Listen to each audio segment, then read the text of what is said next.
Hello, family members. Hope you're having a nice day today.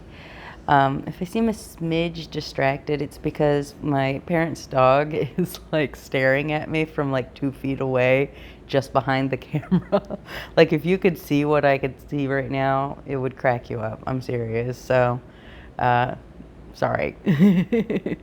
um, but today, what I'd like to talk about is a little bit of a challenge that I have for people who consider themselves allies of the queer community for the month of Pride. Um, it's sometimes hard for people who are not queer to know what it is that they can do that would be, helpful to the community. And obviously important things are like attending events, writing to your congress people, donating to charities that help queer people and queer youths, and things like that. All of those, going to drag shows, things like that. Support your peoples, and but another thing that's really easy, and anyone can do it basically, doesn't cost anything at all. If you are the kind of person who has in social media bios identified yourself with some sort of Hogwarts house, just remove it. It's that easy. And I'm not telling you not to engage with content related to that franchise, or saying you can't enjoy the movies or books or theme parks or anything like that. It's just, if you have identified yourself as someone who enjoys that franchise on your social media publicly, anyone who interacts with your social media who doesn't, have the frame of reference to know you, is going to see that and may very well rightly assume that you would be hostile towards them, either because they are trans or perhaps they're trans affirming. Um, you know, that franchise, unfortunately, for all of us former or even current fans of it, has been inextricably linked to TERF ideology, discriminatory ideology. And in a mostly context-free environment like social media, like your social media profile, if you have that there, people are going to, assume that they might not be safe around you. And so you absolutely do not, I'm not saying that you have to change anything else about your behavior or how you feel or, what you watch, what you read, any of that. I'm not saying any of that needs to change at all in order to achieve this one really easy step.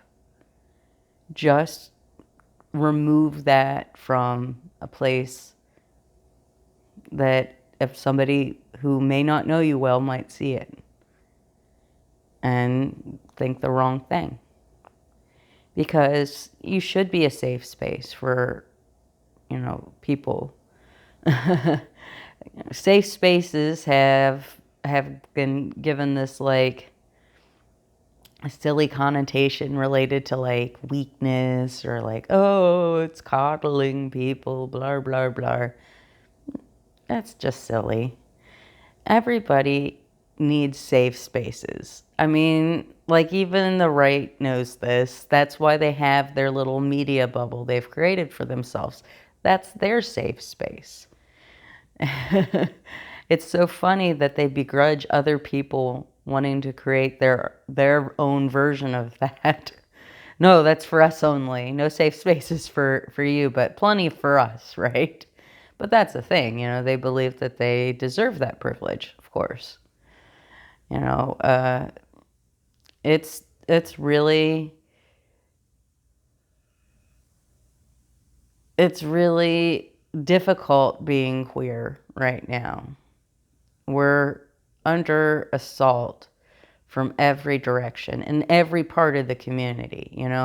There are people who do specifically focus on trans people, but there are people like, say, that Matt Walsh, who has spoken out pretty much definitively about every part of the queer community, including asexual people. So aspec people are publicly targeted by, quite famous and influential bigots, just as every other part of the community is.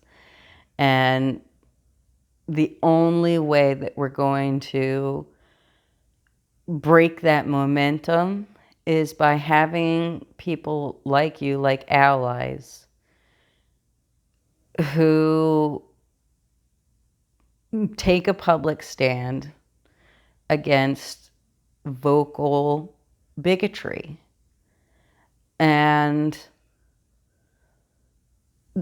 shame it, call it out and shame it and make it unacceptable again.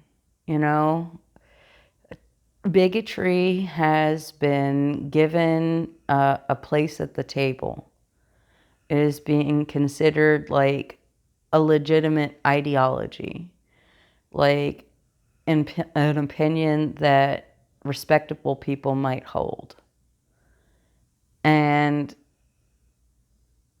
we need an overwhelming show that that's not the case.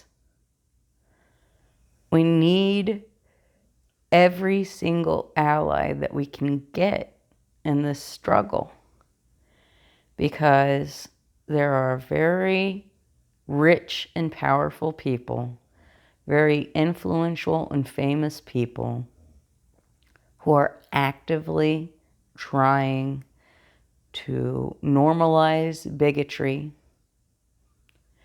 to cause legislation to be created, passed, and upheld in crooked courts that's discriminatory, that will lead to suffering and death of queer people. We have people who are openly eliminationist.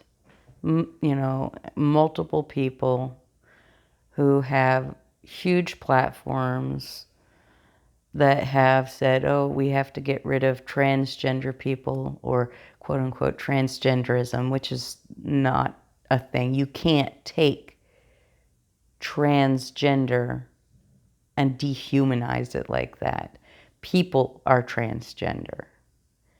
It's not an ideology. It's just an existence. It's a way of describing who people are. You can use any term you want. You can get rid of the word transgender, but people who are transgender will continue to exist because they've always existed. They're always here. And so to be an eliminationist means that you have to be okay with killing people or jailing people who are transgender and refuse to hide it. Because that would be the options. Hide it, kill yourself, or be an outlaw. And if a law truly exists, there has to be an enforcement mechanism. And there's no way to enforce a person going back into the closet if they refuse to do so without violence, without either detaining them, stealing their liberty, or physically harming them, executing them. There's no way around that. It's not feasible to separate the gender critical movement from the eliminationist rhetoric that many people within the community publicly espouse. And, you know, we're talking about like legitimate, like media people, you know, like people who have contracts with large corporations and TV platforms and such. It's absolutely ridiculous how much power these eliminationists have already accumulated, how much influence these eliminationists have already accumulated. Like, it is terrifying right now to be trans or to love a trans person or just to know that there's no way they would just stop at trans people. A lot of the same people who are eliminationist in terms of trans people are less loudly eliminationist about other parts of the queer community, such as the asexual community, bisexual, gay, lesbian, anybody. None of us are safe as long as trans people are under attack. And so a lot of us are rightfully dubious of anyone who thinks of themselves as an ally but has some visible symbols of support of someone who is very openly bigoted against trans people and who has publicly denied Nazi war crimes against trans people. Because that's where we are with Hogwarts. The author of Harry Potter, J.K. Rowling, literally publicly denied Nazi war crimes against transgender people ever happened, even though they did, very, very publicly, famously, and doubled down. Didn't take correction when they pointed out she was wrong.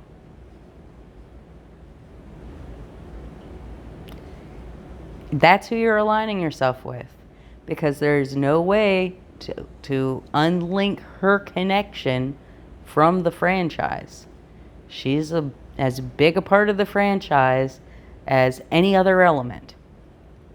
And of course she gets money, you know, not just clout, but money.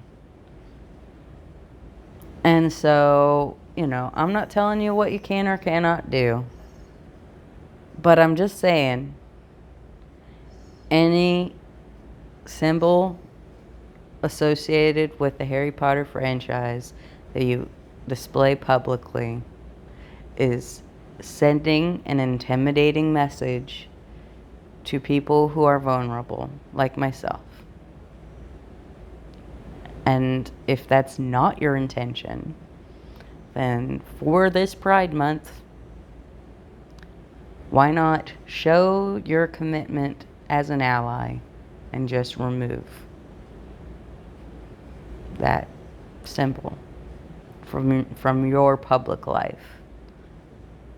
Take away one more straw that's on the back of queer people having to worry about whether or not you are going to be hostile towards us. You know? That's all. Well, family members, that was a fun one. I'm sure everybody enjoyed that. Kimmy kept trying to put her nose in, didn't you?